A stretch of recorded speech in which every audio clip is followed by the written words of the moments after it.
what has happened since is the fact that we have been unable to further the discussions on the multi-year proposal 2019-2023. We have heard from the Ministry of Education that they are not prepared and allowed to negotiate for the 2019-2023 period for which we have submitted a proposal. In fact, they have indicated that they are prepared to negotiate 2024 and current, a position that the union um, would not support and agree to. Hence, having taken the matter relating to the cutting of salaries and the remittance of dues to the court and allowing that process to take place, the Guyana Teachers Union would have consulted its members on the next step. And in fact, I'm on record as saying several weeks ago that the General Council would have given as its number one step to have strike action resume. So here we are making an official announcement that because of the absence of collective bargaining and an attempt on the part of the government, the Ministry of Education, to address the conditions under which teachers work, especially as it relates to salaries, we are here to announce that on Thursday, from Thursday, May the 9th, the strike action will resume in all education districts all across Guyana. And we have officially informed the Ministry of Education through the um, permanent secretary. It has been brought to the attention of the Minister of Education, Honorable Priya Chan, and the Minister of Labor, Honorable Joseph Hamilton. We've also copied our correspondence to the Chief Labor Officer, the Chief Education Officer. We've copied our letter to the ILO, International Labour Organization, the Caribbean Union of Teachers, and Education International. We hope that, as we have indicated in our missive, that the Ministry of Education, who now has the authority to negotiate, should, should, in the interest of our learners and the education sector in Guyana, work to have the matter before us amicably resolved. And this will not be resolved through just talks. It will be resolved through the active signing of the multi-year agreement, having come up with the areas that we will agree on. The union is now taking the decisive step that the strike action will issue. I hope that for the sake of our children and the sake of all educators, that we have this matter resolved, and we hereby call on all our members, irrespective of your race, your color, your political persuasion, irrespective of your region and your economic status, to support the call at this moment so that the government can address the needs of teachers. Are finding it extremely difficult to survive on the present salary given the constant rise in cost of living. And so I'm just making this statement just to reiterate that come May the 9th, which is Thursday of this week, all teachers across the length and breadth of Guyana will resume strike action. And as the union president, I call on the overwhelming support of our members, now knowing that our cause is just as indicated by the court, and that we can take this decision and ask the government, and who have been showing a level of reluctance, to meet us at the table and to negotiate in good faith. So that's the statement I want to make. At this time, we will field some questions. Um, you may raise your hand and ask questions if you so desire. So over now to Sister Coretta McDonald, who will allow you to ask your questions, and I have the entire officer corps on the call here and in this conference. And if there's anything specific that they need to answer as well, we will do so.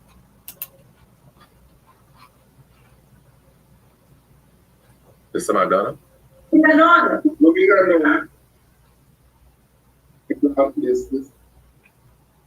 All right, Sister McDonald, just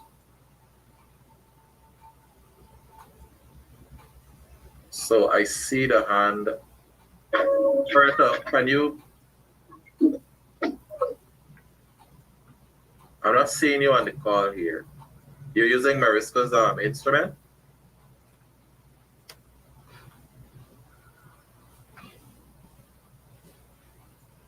Let's look. Yes, Brother Press.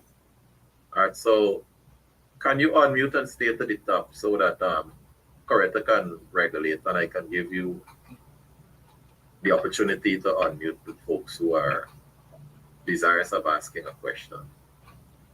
Mr. Mariska, can you unmute and you come to the top of the meeting? I am not out, So but I'm seeing you now. Hold on, let me make you co-host, right? So now you can regulate who to answer. You can also unmute them as you so see fit. Go ahead, Sister Amanda.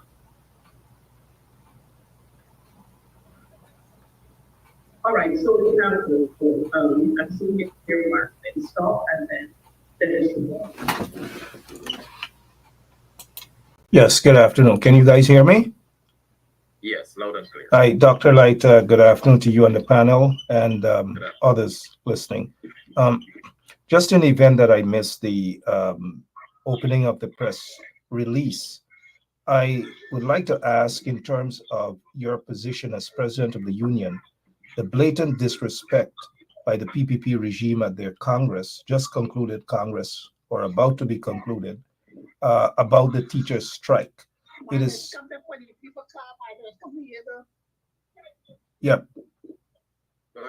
Yep. Sorry about that. So that's my question as it pertains to the disrespect of teachers by the PPP Congress, and especially laughing and clapping by Mr. Irfan Ali and Mr. Barajaglia and others there. How do you feel? And what sort of disrespect is that to the teachers? Thank you.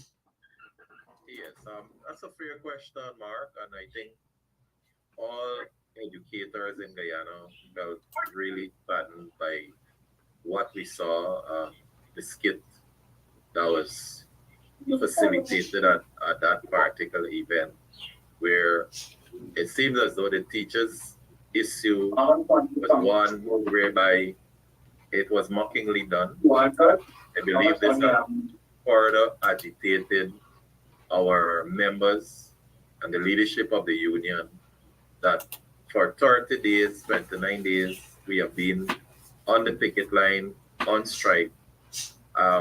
We come away with no increase in salary, and to have a skit at that forum, which I believe we've seen clippings of, unacceptable.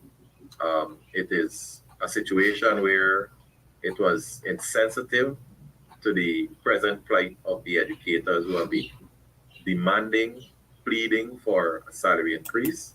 And so it's amongst the gross disrespect meted out to all educators, whether past, present, or future educators who put their lives on the line to make our children learn and to facilitate the whole education process, right? So I think that teachers are hurting because of that. And I believe what seen as it's out there, what would be appropriate at this time is for there to be a resounding apology, because in no way we should make the struggles of anyone else a laughing matter. The teachers' issue is a very serious matter and must be treated seriously. So that is what I would say pertaining to that, Mark.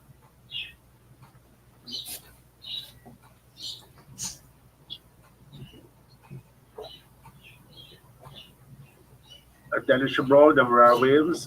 Dr. Light, in light of the fact that the court decision, that a high court decision is subject to appeals to the Guyana Court of Appeal and the Caribbean Court of Justice, to what extent do you consider it risky calling the strike without that final and ultimate decision, which may or may not result in the decision by the High Court being overturned?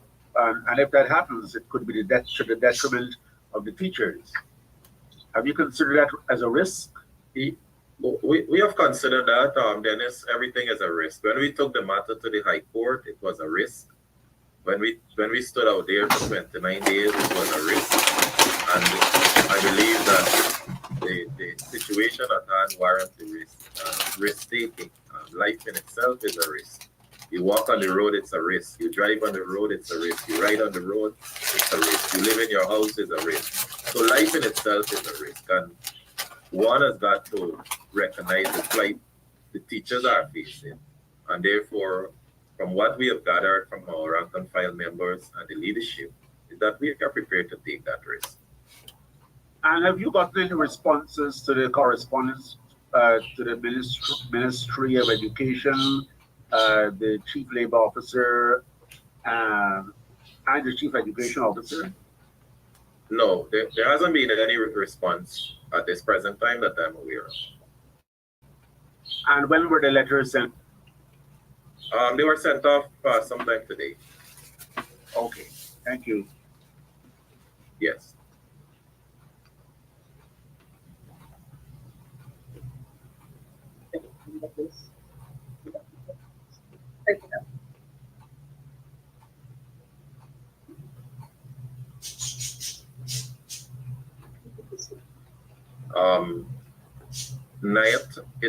If you're asking if the strike is legal, the court ruled that our strike was legally done, and this is a resumption or continuation of the strike.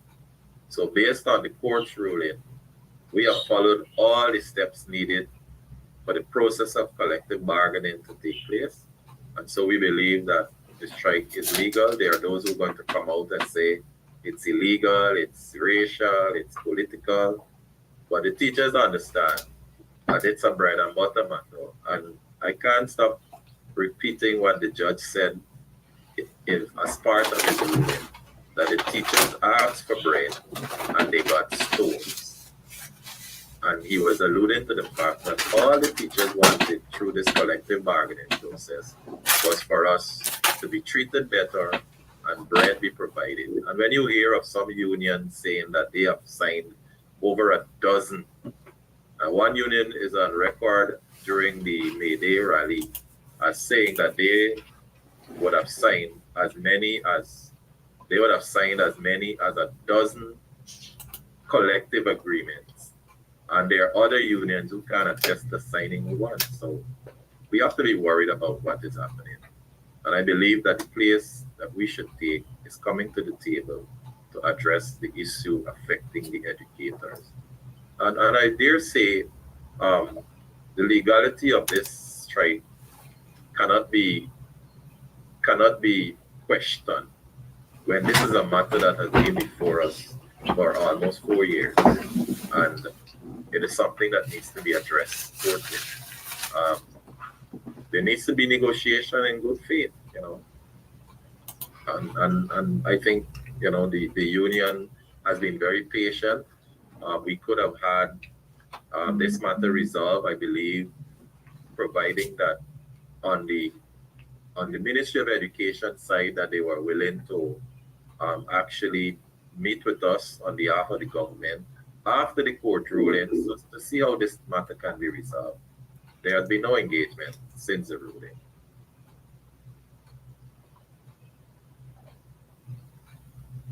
Dr. Light, have you received any reports that the government is still deducting salaries as a result from those teachers who are on strike? No, there hasn't been any report. I think what the report we got is that some teachers they lost about between 8,000 to 7,000 in their last pay, on the last payday. And the explanation that the treasurer of the GTU would have given and some other finance officials was that the threshold having now been acted on as a result of the budget. Hence, those deductions were done now, or persons would have lost some monies covering the previous month. So it wasn't as a result of them being on strike, but maybe something to do with the tax remittance and so on. Yeah, Dr. Light, I have another question here. Yes, sir. In light of the disrespect shown against the teachers, all the teachers across the country by the PPP regime, is your union in communication with the Minister of Education or the Chief Educational Officer concerning the disrespect? And pertaining to the call for strike action again, what support have you been guaranteed by the unions who should be joining in solidarity with this strike? Are they on board? Well, so far we have gotten word from the Public Service Union that they are prepared to take a similar act because they are in the same boat like us, maybe even worse. And they are prepared, but they haven't announced a time for the joining or for their commencement of their action. The small unions of the GTUC have also hinted taking those steps. So, cause the issue here is that they haven't announced a date. As you know, GTU leads the way, and hopefully with our step that they're going to be emboldened to actually move from a place of just giving an ultimatum to a place of the decision being taken. Um, the other question that you asked about the Ministry of Education or the Chief Education Officer or the Minister reaching out with regards to negotiation, I believe. No, there hasn't been um, any engagement as to negotiations, whether it's from the government itself or through the ministry, through the principals, minister, and the chief education officer, or any other personnel. Um, after the matter was adjudicated in the court of law.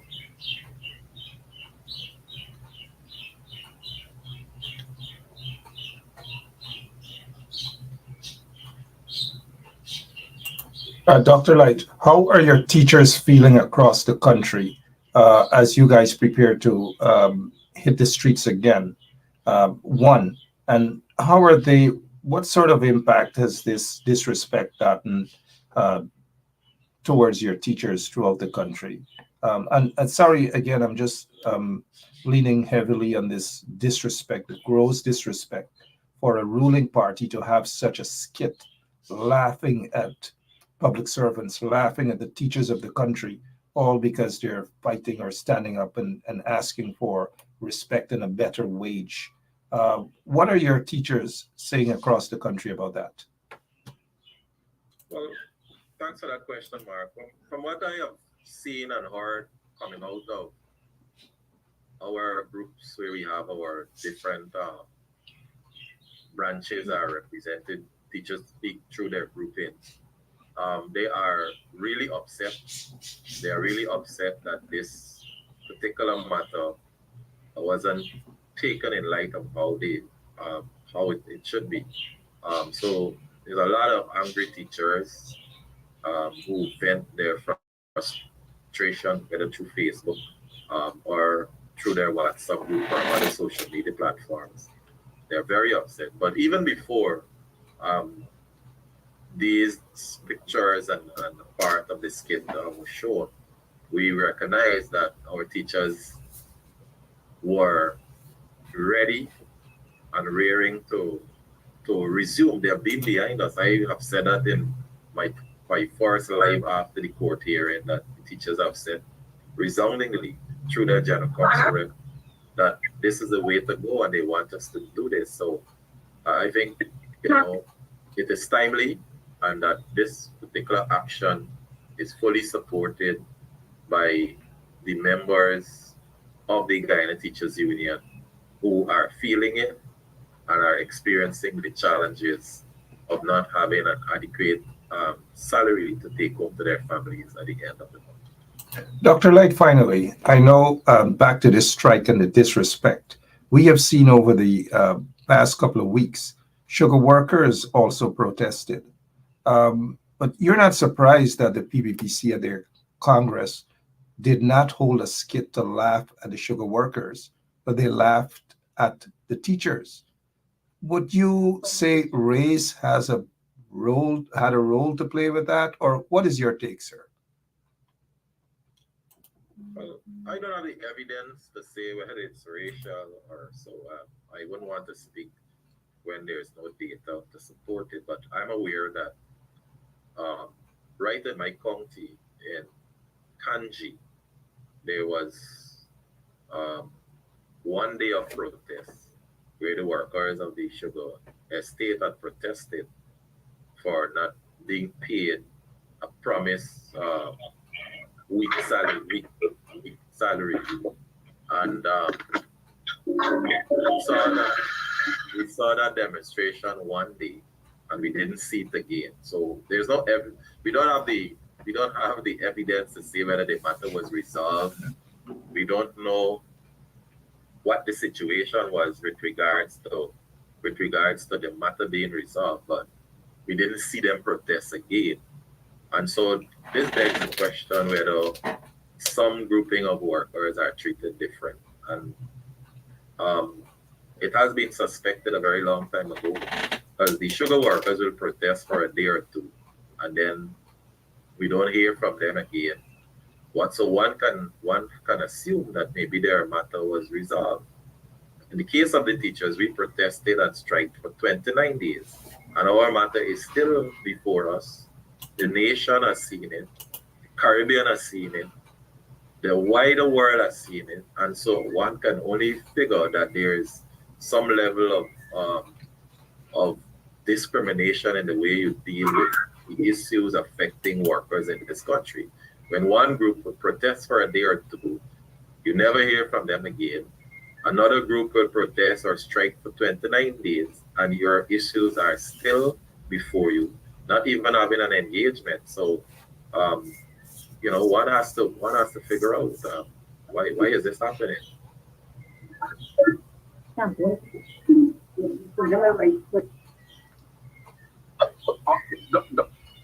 Dr. Light, just by way of brief background, so that the public can get a fair understanding of the numbers, can you say offhand what is the highest a teacher or an educator is being paid, and what is the lowest at this point in time?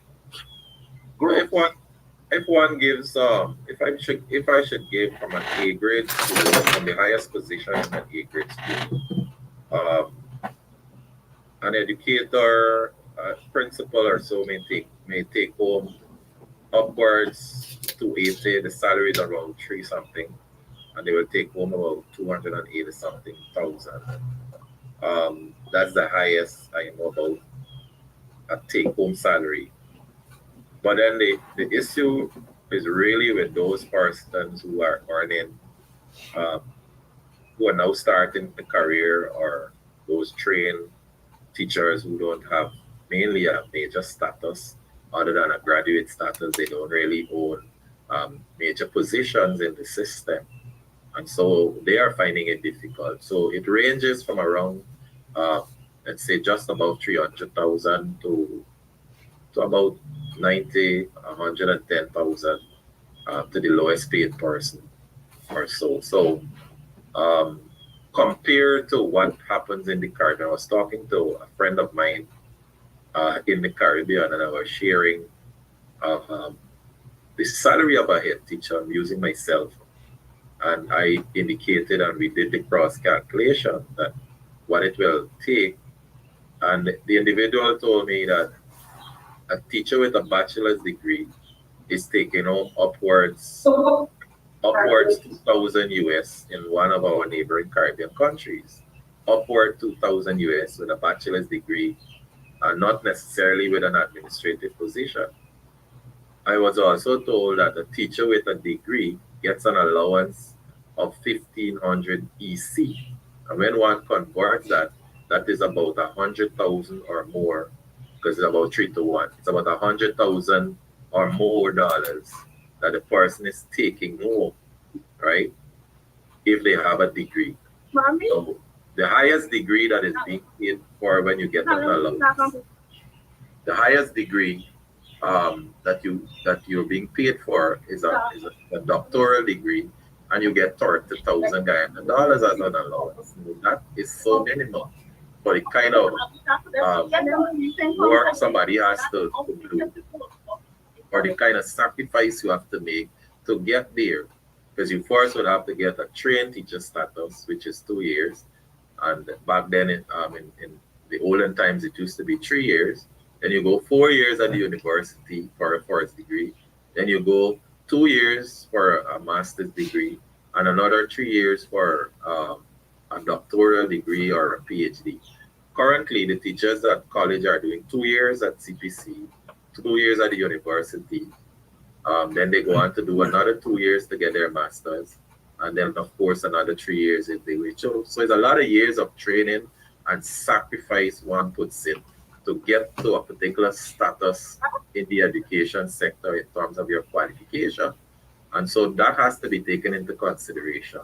What teachers go through to get themselves up to date, right? And a typical example I want to share on the back of that question too. After those 29 days of strike, the teachers of this country, the educators of this country went back to their schools and completed all the SBAs. So there was no need for the Ministry of Education to ask CXC for an extension for submission. The schools were able to submit their SBAs in time. We also see it did not affect the national grade 6 assessment date that was set by the ministry, because teachers went back to work and made the sacrifice to bring the children up to speed. So there's no doubt that the educators of this country are committed and make the necessary sacrifice, but they are dissatisfied with their remuneration. And why can't this be addressed in an amicable way? Why our teachers got to be going to the streets to protest, or why should the union be calling a strike action when all we're asking for is a livable salary? A livable salary that is compatible with our years of training and experience. We are not having that. You know, Dr. So Light, here we are announcing that the 9th of May, the strike resumes. Dr. Mark Light, finally, sorry, sir. In light of the disrespect of teachers, not wanting to give them a proper wage, disrespecting them at their party's Congress, as the PPP did, I have seen quite a few advertisements for teachers, either in the island, in England, and other parts of the world. How concerned are you that teachers are going to be leaving in large numbers? Let me tell you, Mark, I don't think as a union president, I should be concerned alone. I think the government must be seriously concerned, and all right-thinking Guyanese must be seriously concerned. Because I saw the one from the UK, and all they're asking for is a bachelor's degree and 2 years experience. We have over 60% of our teachers in this country, over 60% of our teachers in this country who have at least a bachelor's degree and more than 2 years of experience.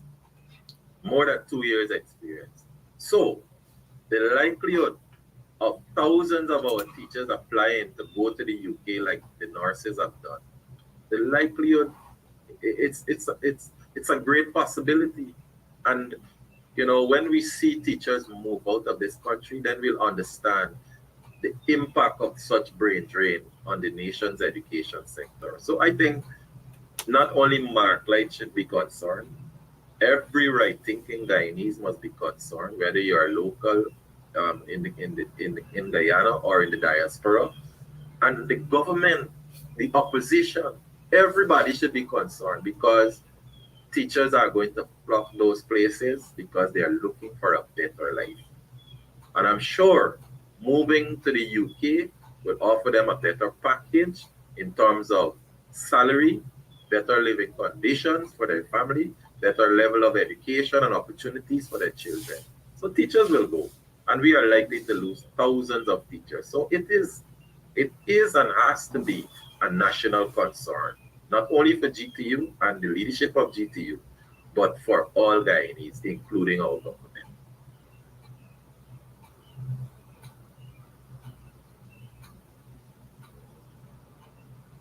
Well, if there are no further questions, I think the GS got bounced off. So if there are no further questions, we would like to thank all of you for joining our press conference. And I hope that we have made it clear. We have also circulated a document to our members as to what steps should be taken with regards to um, leading up to the strike, the day of the strike. So that's where we are. Thank you very much. And we again call on our Guyanese in the diaspora, Guyanese locally, to support the teachers of Guyana. And I did say our teachers made the sacrifice so that no exam had to be shifted, no SBA request for SBA for deadlines to be shifted. We did what we had to do, but still, we are not treated well. And this is something that cannot be tolerated. Thank you, everybody.